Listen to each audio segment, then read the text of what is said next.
Hi, I'm Dr. Cece Dixon, and I want to welcome you to our Humanities course.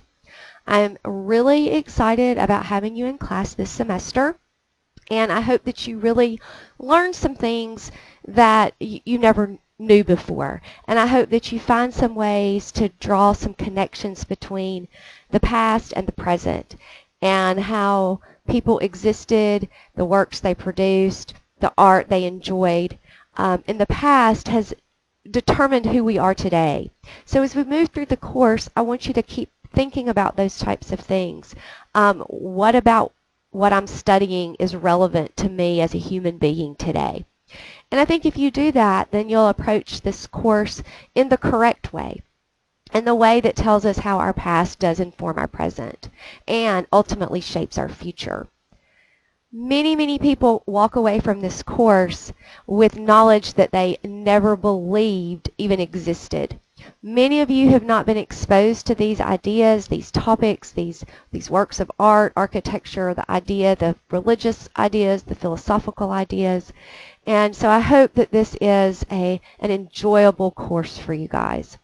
I want to spend a couple minutes going over a few things about the course before you dive in and get started. So the textbook that you'll need is Culture and Values, A Survey of the Humanities, 9th edition, Volume 1.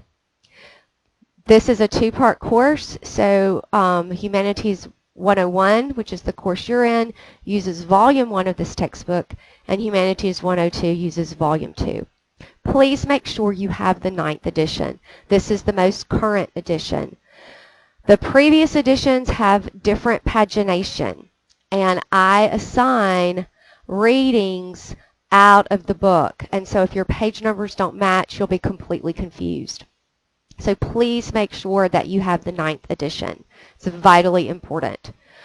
Also, we use the book. This is not a class where you can get by without buying the textbook. So particularly in an online class, we have to have certain shared documents, and our textbook is one of our main shared documents. Our Blackboard content is another. So both of those items are necessary to successfully complete the class. So get the textbook and get it like yesterday, okay? This is my information where you can find me. Please reach out if you have any questions about the class, if you don't understand a concept, if you don't understand a reading assignment, if you don't understand the calendar, whatever it is, please reach out and ask. You see my email. You can also email me through the course mail tab in Blackboard.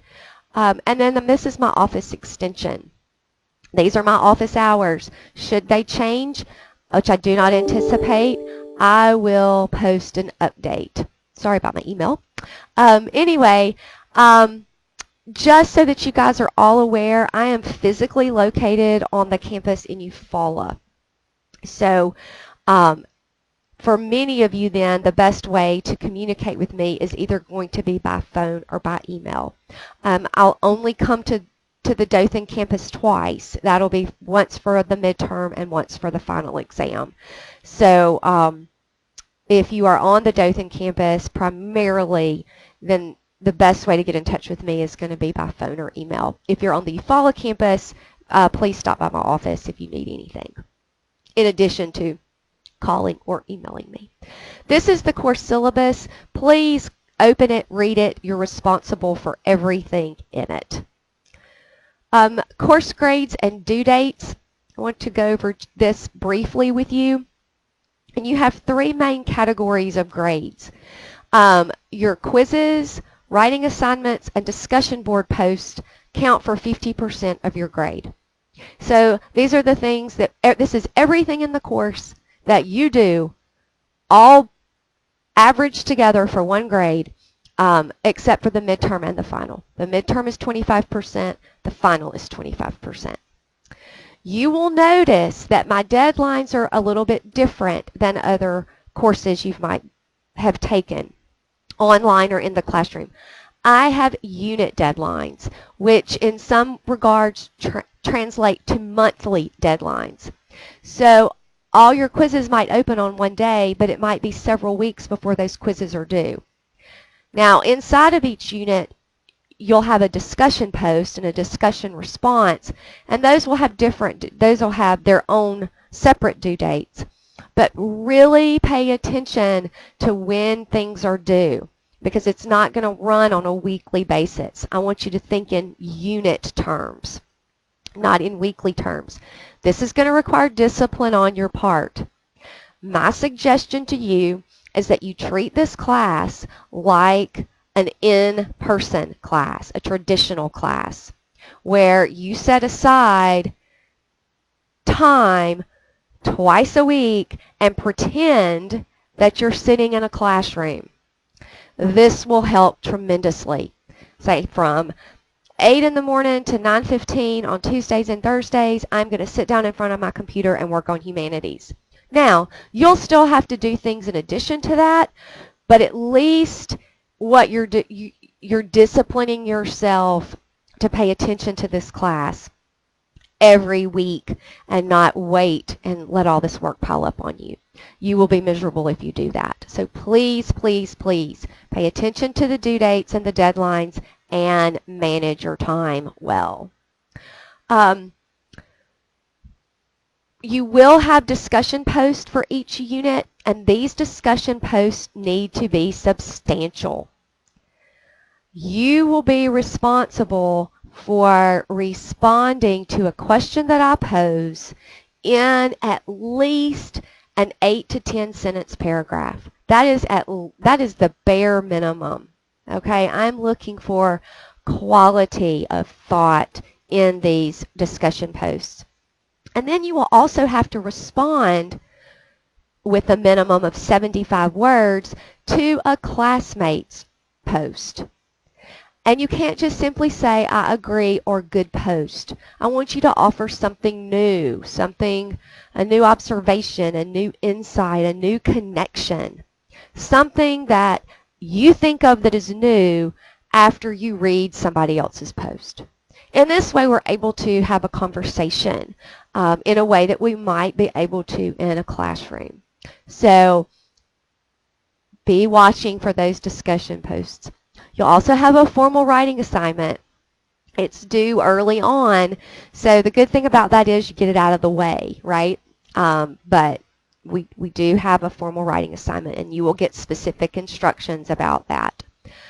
So please make sure that you work diligently, that you manage your time effectively, and if you do that, you're going to be successful. Submit assignments as soon as you complete them. You do not have to wait for the deadline, and I will grade your work as soon as you submit it.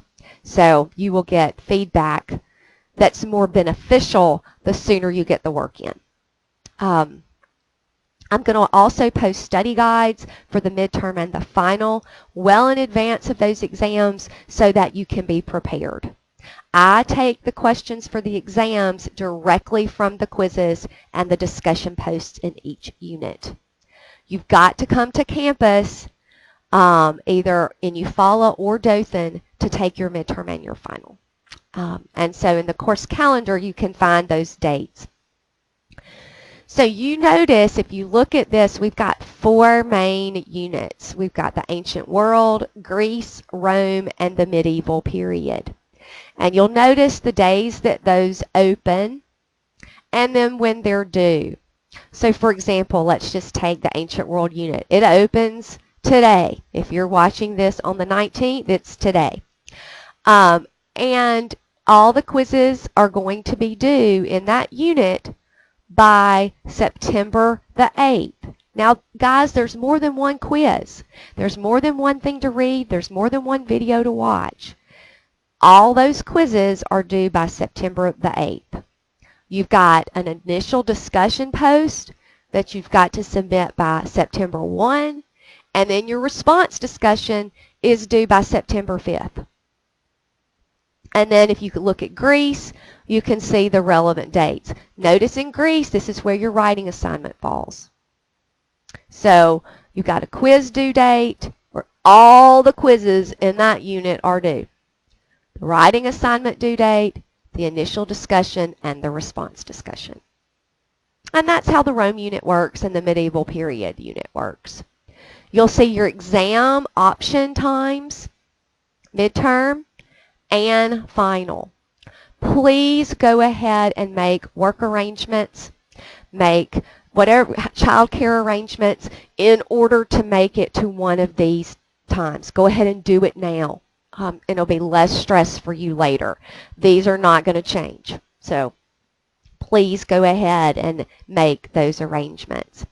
If you are not in the area and you do have the option of using an off-campus proctor for your exams, if you choose to do that, you have to complete an application, which you can find right here, and submit it at least 2 weeks before the scheduled exam.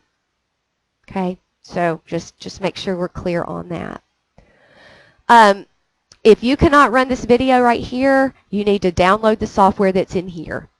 Okay, and then these are additional services that are available to you as a distance ed student. Even if you have some of your classes on campuses here at Wallace, you still have these services because you're taking this one online class. Everyone always wants to know how to check their grades in my class. This is how you do it. Here's a quick video to show you.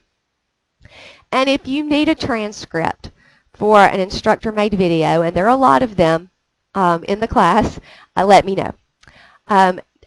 Now that you've sort of got this overview and this introduction, I want you to click on this quiz right here and answer the question. Pretty low stakes. I just want your input. I just really want to know you're here and to see some initial thoughts that you might have. You have to take this quiz, and you need to take it now in order to keep from being marked as a no-show and drop for the course. Again, thank you for being here. I'm super excited to have you. Reach out if you need me for anything at all throughout the semester.